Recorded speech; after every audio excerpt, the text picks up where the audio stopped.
আমার বাড়িতে ঘুষখোর। এই পোলার কাছে আমার মেয়ে বিয়ে দিমু। ওই বেটা তুই তো ঘুষখোর, তুই আমার মেয়ের বিয়ে করতে আইছিস কেমনে? ভাইরা ভাইরা আমার বাড়িতে। বাবাজান তোমরা তিনজনই আমার মেয়েরে পছন্দ করো, তা তোমরা কে কি করো? তোমাদের কোয়ালিফিকেশন বলো তো। শ্বশুর আব্বা। এই, কিসের শ্বশুর? আঙ্কেল বলো। সরি আঙ্কেল, আমি তো সরকারি চাকরি করি। তুমি আমারে বাপি কইবা, বাপি কইবা, কোনো সমস্যা নাই, আঙ্কেলের দরকার নাই, তুমি বাপ কও। বাবাজান তুমি কি করো? আঙ্কেল আমি তো ব্যাংকে চাকরি করি। মাশাআল্লাহ মাশাআল্লাহ, কার থেকে দেখি কেউ কম না। বাবাজান তুমি কি পাইলট নাকি কোটিপতির পোলা? আঙ্কেল ওইসব কিছু না, আমি তো গ্যাস সিলিন্ডারের ব্যবসা করি। এই পোলার কাছে আমার মেয়ে বিয়ে দিমু।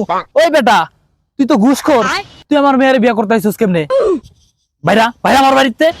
এই বেটা তুই তো সুদখোর, ব্যাংকে চাকরি করছিস বেটা, তুই তো সুদখোর বেটা। ভাইরা আমার বাড়িতে ঘুষখোর। এতদিনে সোনার ছেলে পাইছি রে। আল্লাহ। আবাজান তোমার তো গ্যাসের ব্যবসা আছে, তো তোমার কি পরিমাণ গ্যাস আছে?